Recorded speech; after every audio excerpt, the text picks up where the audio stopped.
Hi guys, this is Jan Steele for the Biophilic Alternative, my own video YouTube channel, and for anyone else who wishes to view.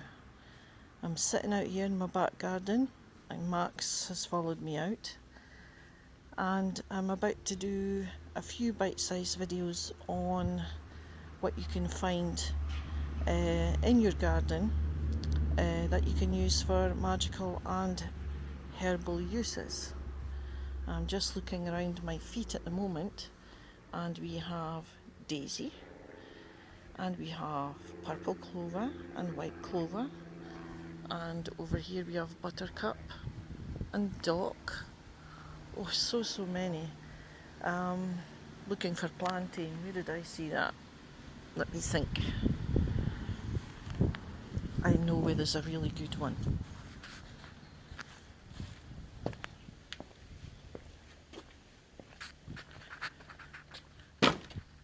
There we are.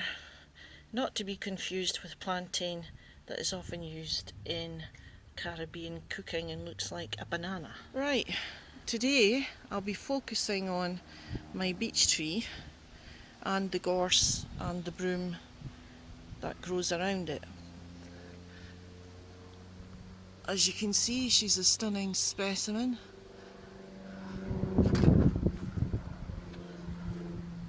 Although a bit lopsided because in the past someone hasn't attended to her properly. I'm hoping to rectify that at some point this year. The beech tree is also known as the tree of learning and keeper of memories. Not exactly knowledge like an oak, but more the memories of the spirit of place, if you want to put it that way, the memories of the area. It's also a tree that goes beyond the veil's threshold. Now listen, I don't know any of the Latin names for any of these plants. I only know them as I have gathered the knowledge and the information on it.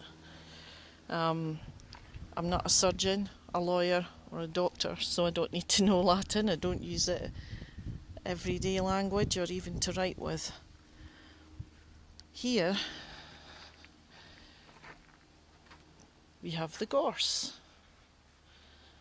Very prickly, very dangerous, needle sharp, great for protection spells and sashes. And just round the corner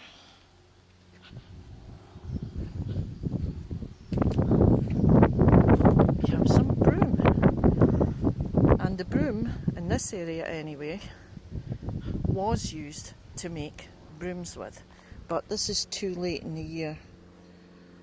You need to get it before it's come, all the leaves and whatever have come out on them. You just soak them in some water to make them bendy, and then you can add them to your shaft and make a broom. This whole area, there's a road up the road, a street up the road called Broomwell. So that tells you a lot about this area. Lots of broom and lots of water. Getting back to the beech tree, the bark, oh look, there's wee Manny in my tree. The bark was used quite a lot for medicinal properties. Trying to remember, if you bear with me just a second. Yeah, I think this tree, if my memory serves me well, I think it was mostly for skin problems. I think they made the tar or the sap of the tree into some sort of remedy for sorting out your itchy bits. Yeah, you know, eczema, psoriasis. Maybe I think the leaves were used in a poultice to help heal scabs. They used to say that the water collected from the hollows of the beech trees was thought to heal skin problems as well. I think sometimes as well maybe it was used in aromatherapy these days, I'm not sure. Still something I'm having to learn about. The magical properties of a beech. Well, what I have done in the past is taken a stick, carved a wish into it, and then you bury it in the ground. And whilst it's in the ground, that's supposed to manifest your wish. But as with all universal energies, you don't always get your wish coming true. You can use a beech branch to make a wand. That is a good one to open up channels between the veils to talk to spirit.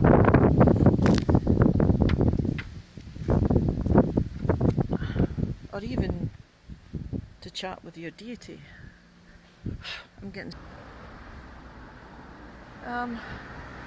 yeah, if you have a beech wand, it does help you draw down goddess energy quite easily. And it was thought to, if you carried bits of the bark, which is quite easily picked off, but I wouldn't do that to my tree. If you keep it in your purse or your pocket. Max, leave that bird alone. You know, it's supposed to bring you money luck or just general luck. If you make a powder of it, if you made a powder of it and stuck it in your right shoe, it should lead you to fortune. I've never tried that one yet. So back round to the broom it is. I think broom is actually corresponds to the moon. I might be wrong, but you can always check that up. If you're looking at it from a symbolic point of view and the fact that it was made into brooms, I mean, you can see straight away that cleansing comes to mind. Healing, magic, psychic protection, you know, all the stuff that goes along with using bisms in brooms. Broom bisms. This particular one here, because it is in Scotland, is, as some folk would say, Scotch broom, but Scotch is a drink, so it's Scottish broom. It's also got medicinal properties. I think if you got drunk, you could make this into some sort of tea to help you recover from that. I think the green tips, those wee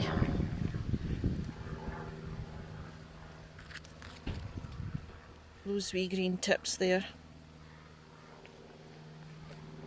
Yeah, the green tips of the flowering broom. This isn't flowering at the moment, but the green tips of the flowering broom, I think if you use that in a tea, it was like a diuretic.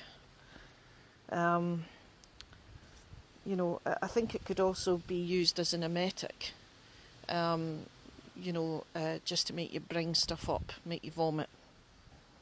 I think modern medicine uses it for something else. I'm not entirely sure what it is, but I've got a feeling it's to do with the heart and circulation. In the old days, like I say, getting back to the overindulging in food and drink, I think it helped with gout and any other kind of joint pains. Like I said earlier, magical properties, well, purification, cleansing, protection. You could sweep out a poltergeist, I suppose, with this. Throw a broom in the air to raise the winds. That's a good one. I haven't tried that one yet. Although it is particularly windy here at the moment, my t-shirt keeps getting blown up. That's your Scottish summer for you folks. If you burn broom, you bury the ashes to calm the winds. So throw it up in the air to bring on the wind, burn it, bury the ashes to calm the winds. That sounds really good. But it also has a rather pungent smell when you burn it. Although when the wee yellow flowers come out, they're really sweet. Smell a bit like vanilla pods. Maybe not as strong as vanilla pods, but they do have that kind of scent about them. You can make just an altar broom, a little altar broom with these as well, which is great for getting rid of the negativity or whatever, cleansing your altar space, your sacred space. I might give that back at the gorse again, folks. I'm trying to see if there's still some with some yellow on it. Maybe down here, kind of dying back a bit now. And yeah. This one is said to be related to the sun and the fire element. You could see why. I think the remedies, the medicinal properties or herbal properties of it was, it's just, I think, aids a bit of nervousness, your anxiety levels. But if you were to look at it from a magical point of view, they actually say it's for love. Because what does love do? Love, like a rose, does have a prickly side as well. I mean, no one goes through a relationship at all without having those jagged edges coming at you now and again. Protection against evil and negativity. Put them, like I said earlier, in a sachet or any kind of working where you want to be protected. This is great for that. Good for increasing your strength. You can use it in money spells. I haven't used it in a money spell, but they say you can, because it attracts the gold of the sun. So gold, but maybe you would get that kind of wealth more in a gift of gold, jewellery or something like that, rather than in money.